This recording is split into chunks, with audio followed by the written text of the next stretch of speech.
Assalamualaikum warahmatullahi wabarakatuh.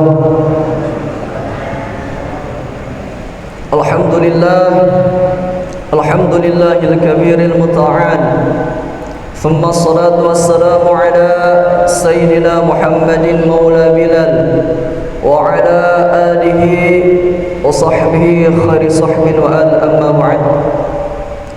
Para jamaah Masjid Miftahul Jannah yang dirahmati Allah Subhanahu wa taala, bersyukur kita kepada Allah Subhanahu wa taala dengan ungkapan alhamdulillahirabbil alamin. Berkah limpahan nikmatnya kita semua dapat melaksanakan ibadah salat berjamaah subuh, dilanjutkan dengan kuliah subuh.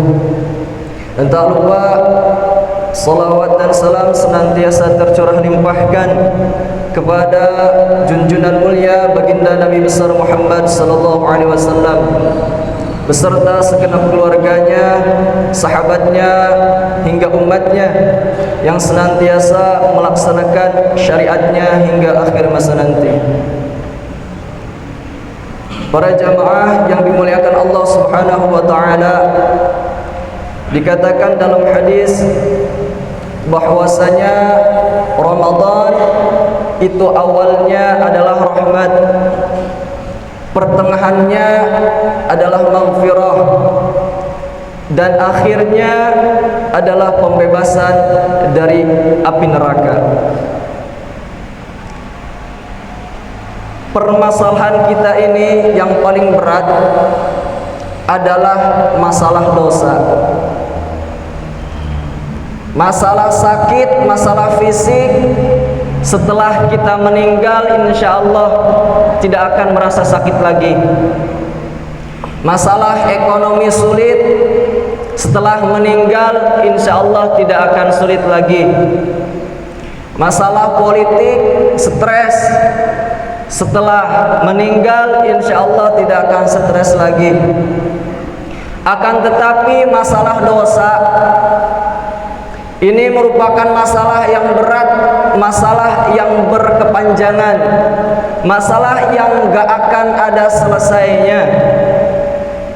Bisa bertahun-tahun, bisa beribu-ribu tahun, bahkan berjuta-juta tahun setelah mati pun akibatnya masih bisa dirasakan.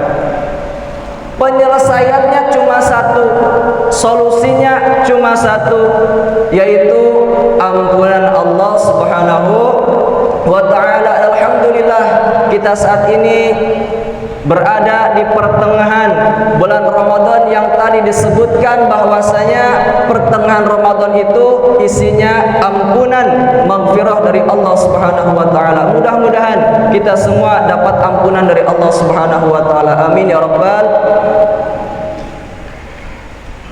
Para jamaah yang dimuliakan Allah Subhanahu wa taala, penyebab manusia berdosa itu diantaranya disebabkan oleh syaitan dan juga hawa nafsu. Di bulan Ramadan kita ketahui bahwasanya sufidati syayatin, syaitan itu diikat, syaitan itu dibelenggu, syaitan itu dipasung. Akan tetapi hawa nafsu masih tetap ada di dalam diri kita masing-masing. Maka bulan Ramadan ini kita jadikan bulan jihad, bulan kita berjuang, bulan kita berperang untuk melawan hawa nafsu. Hawa nafsu ini merupakan musuh paling berat, musuh paling hebat, musuh paling kuat. Dikatakan dalam sebuah hadis, a'da aduwik nafsukal lati baina jambaik. Musuh paling berat adalah nafsumu yang ada di dalam dirimu sendiri. Atau kama qala Nabi sallallahu alaihi wasallam. Maka jangan sampai diri kita ini bisa dikendalikan oleh hawa nafsu. Jangan sampai diri ini bisa digiringkan oleh hawa nafsu. Lantas bagaimana cara kita untuk mengendalikan hawa nafsu?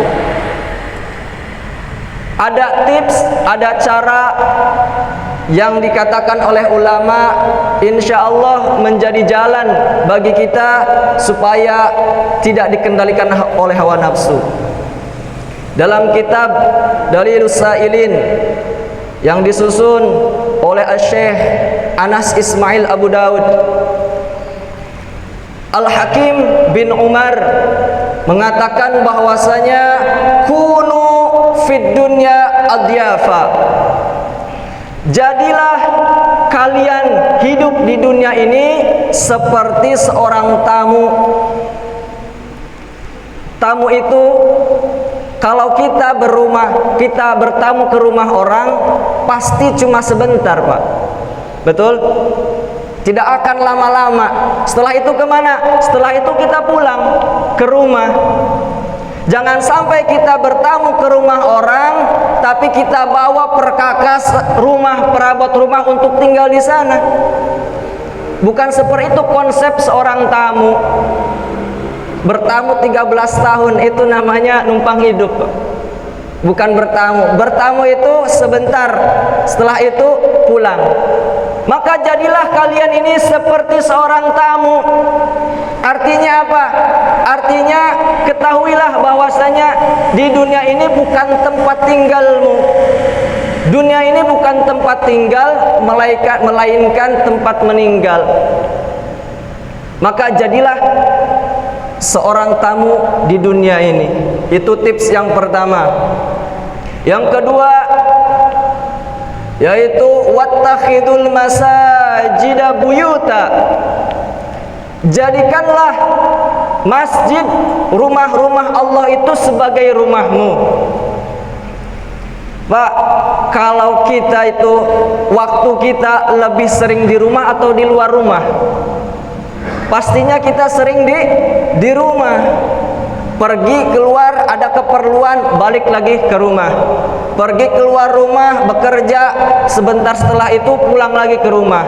Pergi dari rumah keluar untuk belajar, kembali lagi ke rumah. Artinya sering pulang ke rumah. Nah, jadikanlah masjid sebagai rumahmu, artinya seringlah engkau ke masjid. Maka ketika kita keluar rumah untuk bekerja, datang waktu sholat, datang lagi ke masjid, pulang lagi ke masjid. Ada keperluan, ada hajat, ke sana. Kemudian setelah selesai, balik lagi ke masjid. Artinya sering mondar-mandir, bolak-balik ke masjid. Jadikanlah masjid sebagai rumahmu. Namun jangan disalahartikan. Bukan berarti Al-Hakim bin Umar memerintahkan kita menjadikan masjid sebagai rumah, artinya kita bawa perkakas rumah, bawa kasur, bawa termos, bawa kompor gas di masjid. Bukan seperti itu. Masjid bukan tempat untuk tidur. Masjid bukan tempat untuk tinggal, akan tetapi masjid sebagai tempat kita ibadah kepada Allah Subhanahu wa taala. Maka jadikanlah masjid itu sebagai rumahmu. Yang ketiga yaitu wa'allimu qulubakum ar-riqqah. Ajarkanlah hati kalian itu lembut, berlapang dada, mudah memaafkan. Kenapa? Karena dengan hati yang lembut, ilmu, nasihat, cahaya mudah masuk ke dalam hati kita, sehingga mengakibatkan kita bisa taat beribadah kepada Allah. Apabila hati kita keras, maka nasihat, ilmu, cahaya itu sulit masuk ke dalam diri kita, sehingga mengakibatkan kita sulit untuk beribadah kepada Allah. Dan yang keempat, waqfiru at-tafakkur wal buka. Banyak-banyaklah kalian, perbanyaklah diri kalian untuk bertafakur.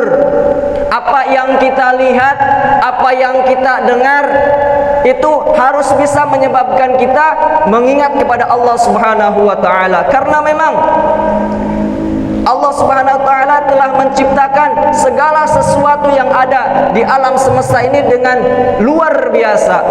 Sehingga apabila kita tafakkur, tadabbur, tadzakur, ujung-ujungnya subhanallah, masya Allah, Allahu akbar.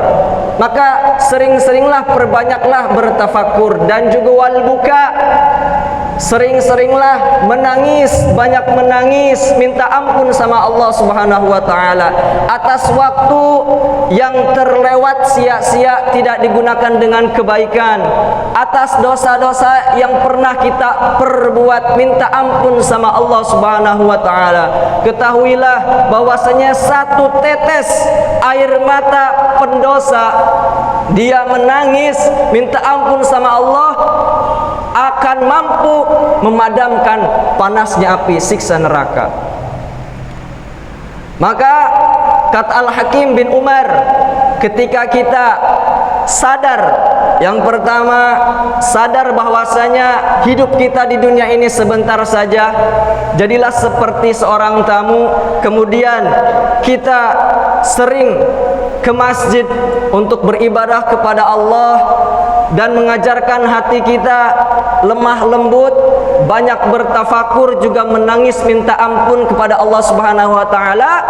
La takhtalifanna bikumul ahwa, maka pasti kalian tidak akan bisa digiring oleh hawa nafsu.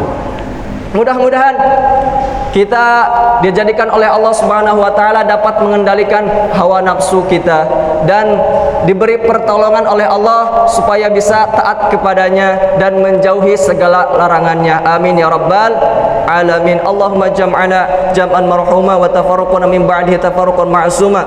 Subhanakallahumma bihamdika asyhadu an la ilaha illa anta astaghfiruka wa atubu ilaik. Wal afu minkum. Wassalamu alaikum warahmatullahi wabarakatuh.